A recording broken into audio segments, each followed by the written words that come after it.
Derivation of ரெசிடிவிட்டி இது வந்து very very important, board எக்ஸாமுக்கு கேட்குறாங்க அடிக்கடி. We know that Ohm's law, நம்மளுக்கு ஏற்கனவே ஹோம்ஸ் லா என்னன்னு தெரியும். V equal to capital R I, இது வந்து ஈக்குவேஷன் 1ன்னு எழுதிக்கணும். அடுத்து கரண்ட்டோட வேல்யூ நம்மளுக்கு தெரியும், ஐ ஈக்குவல் டு NEAVD.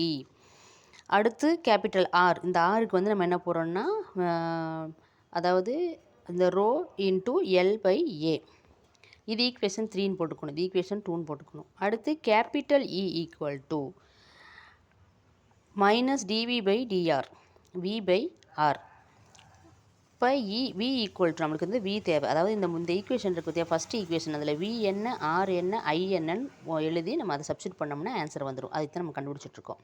அப்போ வி ஈக்குவல் டு ERன்னு எழுதலாம். இந்த வி ஈக்குவல் டுன்னு இந்த ஆர் அங்கிட்டு போச்சுன்னா ER அப்படின்னு எழுதலாம். ஆறுங்கிறது என்ன அப்படின்னா லென்த்து தான்.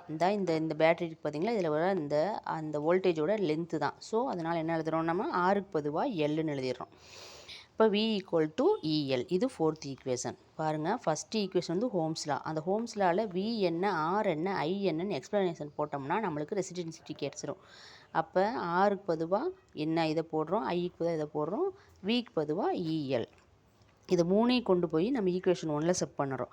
அப்போ V ஈக்குவல் டு RI, விக்கு பொதுவாக EL, ஆருக்கு பொதுவாக ரோ இன்ட்டு L/A, NEAVD, ஐக்கு பொதுவாக போட்டிருக்கோம். இந்த ஏவும் இந்த ஏவும் கேன்சல் ஆயிரும், இந்த எல்லும் கேன்சல் ஆயிரும். அப்போ மீதி என்ன இருக்குன்னா E இருக்கும், ரோ இருக்கும், இந்த N இருக்கும், E இருக்கும், VD இருக்கும்.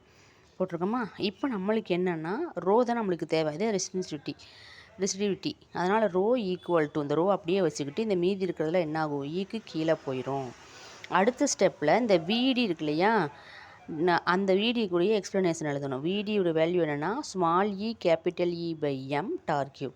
அதை கொண்டு அங்கே சப்ஸ்டிட் பண்ணுறோம், இந்த VDக்கு பொதுவாக சப்ஸ்டிட் பண்ணுறோம். சப்ஸ்டிட் பண்ணும்போது இந்த கேபிட்டலையும் கேன்சல் ஆயிரும்.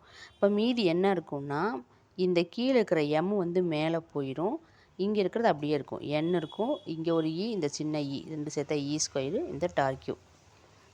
இதான் வந்து திஸ் இஸ் எ ரெசிடிவிட்டி. அவ்வளோதான், முடிஞ்சு.